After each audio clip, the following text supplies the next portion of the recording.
عرب کو جزائے خیر دے. آپ نے مسجد نبوی میں دیکھا ہوگا ہمارے مولوی بھی کچے ہوتے ہیں اجمی ہے بس. عرب کے اندر کمزوریاں ہیں، کوتاہیاں ہیں، ٹھیک ہے، وہ میرے اندر بھی ہزاروں ہیں، لیکن آپ ان کے کمالات کو تو دیکھ لو نا کہ ایک آدمی مزار نبی پاک صلی اللہ علیہ وسلم کو صرف سلام کرو، السلام علیکم ایھا النبی، السلام علیکم یا رسول اللہ، السلام علیکم یا خلیفۃ رسول اللہ الاول سیدنا ابا بکر، السلام علیکم یا خلیفۃ رسول اللہ الثانی سیدنا عمر. سلام کرو بس، ٹھیک ہے. السلام علیکم یا اہل القبور یغفر اللہ لنا ولکم انتم سلفنا ونحن لاحقون بالاثر. آپ ہم سے پہلے چلے گئے، اے قبر والے اللہ تمہیں سلامتی عطا کرے، ہم تمہارے پیچھے آ رہے ہیں.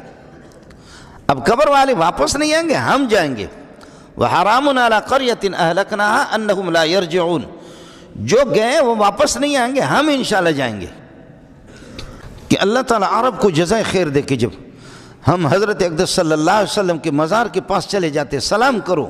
ابو بکر کے مزار پہ، عمر کے مزار پہ، بزرگوں کے مزار پہ قل واللہ پڑھو، سورہ فاتح پڑھو، آیت الکرسی پڑھو، یاسین پڑھ کر کے ان کو ایصال ثواب کرو، اور یہ کہہ دو کہ آپ اللہ کی بارگاہ میں اللہ کی جواری رحمت میں چلے گئے، ہم آپ کے پیچھے آئیں گے.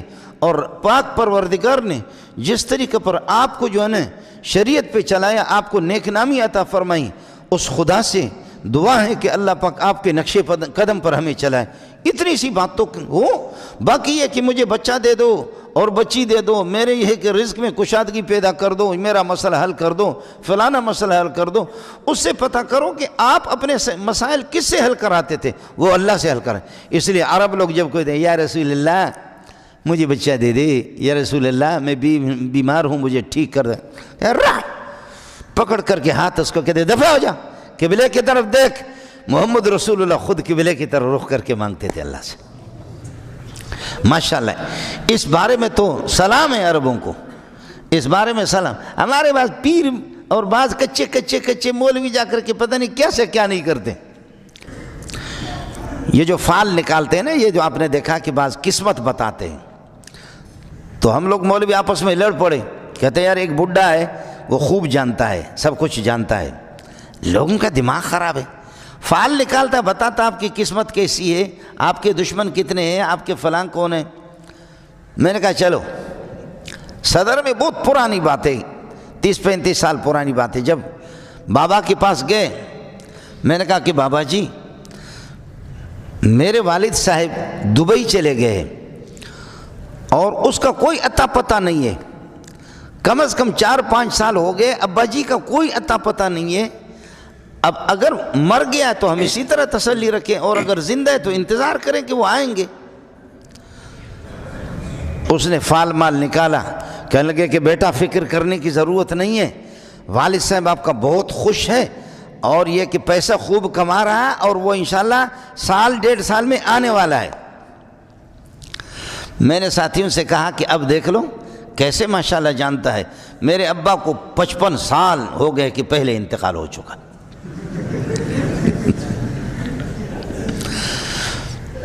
کہ میں چھوٹا سا تھا، بوتل جتنا تھا، ابا جی کا انتقال ہو گیا. اس کی شکل غریب کی معمولی سی میرے ذہن میں ہے کہ کوئی فقیر تھا، مسکین تھا، غریب، بکریاں چراتا تھا، داڑھی والا تھا.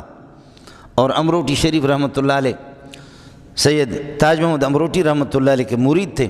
لوگوں سے سنا، تھوڑی سی شکل مجھے یاد ہے، لیکن یہ جو قسمت معلوم کرتا ہے نا ہاتھ کی لکیر دیکھ کر کے، ان کی قسمت بتاتے کہ آپ کی قسمت میں یہ ہے. اچھا جن کے ہاتھ نہیں ہے ان کی قسمت کہاں ہے؟ ہاتھ دیکھ کر کے، ہاتھ کے لکیر دیکھ کر کے قسمت بتاتا ہے کہ آپ کی قسمت میں مال ہے، آپ کی قسمت میں 2 بیویاں ہیں، آپ کی قسمت میں 3-4 ہے، آپ کی قسمت میں جوتے ہیں، آپ کی قسمت میں جو ہے نا بیوی کے سینڈل لگیں گے آپ کے سر پہ. وہ یہ قسمت جو ہے نا ہاتھ کی لکیروں سے بتاتا ہے. تو جن کے ہاتھ ہی نہیں ہے ان کی قسمت کدھر چلی گئی؟ ساری قسمت تو ہاتھ کی لکیروں میں آ گئی. لوگوں کا دماغ خراب ہے، دماغ خراب ہے. لیکن کبھی اس طرح بھی ہوتا ہے کہ جیسے نابینا آدمی ہے، اس کو پتہ چل گیا کہ یہاں سے کوئی چیز گزر رہی ہے، ڈنڈا مارا، اچانک کسی ہرن کو لگ گیا، وہ ہرن بھاگ رہا تھا یا کوئی خرگوش بھاگ رہا تھا. گاہو باشد کی کود کے نادان بغلط بر ہدف زنت تیرے، کبھی تیر انداز ان کا نشانہ نہیں لگتا، اور کبھی بچہ بھی ایسے بندوق کرتا ہے وہ لگتا ہے، کبھی نابینا کبھی نشانہ لگتا ہے. لیکن یہ مطلب تو نہیں ہے کہ آپ یہ کہہ دیں کہ جی یہ نابینا تو نہیں ہے اس کا نشانہ لگ گیا، یہ بچہ نہیں ہے یہ تو بڑا نشانہ باز ہے اس کا نشانہ لگ گیا. دماغ تیرا خراب ہے، وہ نشانہ باز کہاں سے؟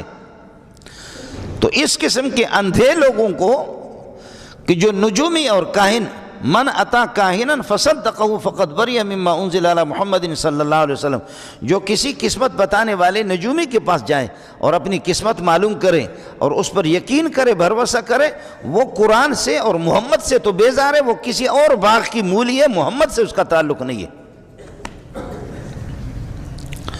من اتا کاہنا فصدقہ فقد بری مما انزل علی محمد صلی اللہ علیہ وسلم، ما انزل علی محمد، محمد رسول اللہ پر یہ نازل ہو گیا ہے، تو اس سے بھی بیزار ہے، محمد رسول اللہ کی پوری شریعت سے بیزار ہے.